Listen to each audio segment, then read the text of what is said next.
Hi, my name is Hope Fry. I've been an immigration lawyer for 40 years, and I'm the Executive Director of Project Lifeline. I want to talk to you today about expedited removal. Most migrants crossing the border to seek asylum never talk to a judge or even see the inside of a courtroom. They don't have a deportation hearing. Instead, they go through a process called expedited removal. It is important to understand expedited removal to appreciate the full impact of the government's proposed changes to the law covering the detention, release, and treatment of children detained with family. What I say here does not apply to children who come by themselves.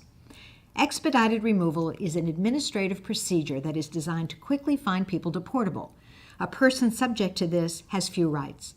Expedited removal applies to people who do not have documents that allow them to enter legally and to anyone who makes a misstatement or false claim to citizenship. The most common examples of misstatement are using someone else's green card or their passport with a visa. I'm going to make two hypothetical cases and use them to describe the expedited removal process. Maria Ramirez is from Honduras. Her 2-year-old daughter's life was threatened because her 16-year-old brother refused to join a gang. Maria felt she had no choice but to leave behind everyone she loves to flee to the United States to ask for protection for she and her daughter. She crosses the border, looking for an immigration agent to surrender to and ask for asylum. She finds a Customs and Border Protection officer. He puts Maria in a van with 6 other women, most with children, and drives to a CBP processing facility. There she is fingerprinted and photographed and gives a sworn statement asking for asylum. She and the baby are held there for some indeterminate amount of time. Eventually, they will be taken to a family residential facility. Maria is entitled to a credible fear interview before a U.S. asylum officer. She will wait a week or more for that interview. At the interview, she will tell what happened and the reasons why she needs refuge. She must demonstrate to the USCIS officer a significant possibility that she will be eligible for asylum. If she does, a notice to appear will be issued, starting the formal deportation process. She will be entitled to a full hearing before an immigration judge, at which time she can put forward her claim for asylum. She will wait more than 2 years for that hearing. Under the proposed rules, she and her daughter would remain in custody.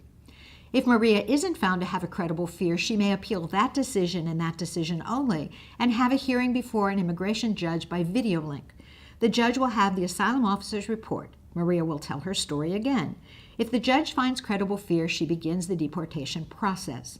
If he doesn't, she will be expeditiously ordered deported. That doesn't necessarily mean immediately. It's up to ICE when she will go. She and her daughter could remain in detention indefinitely, waiting to be taken home. Now let's change facts.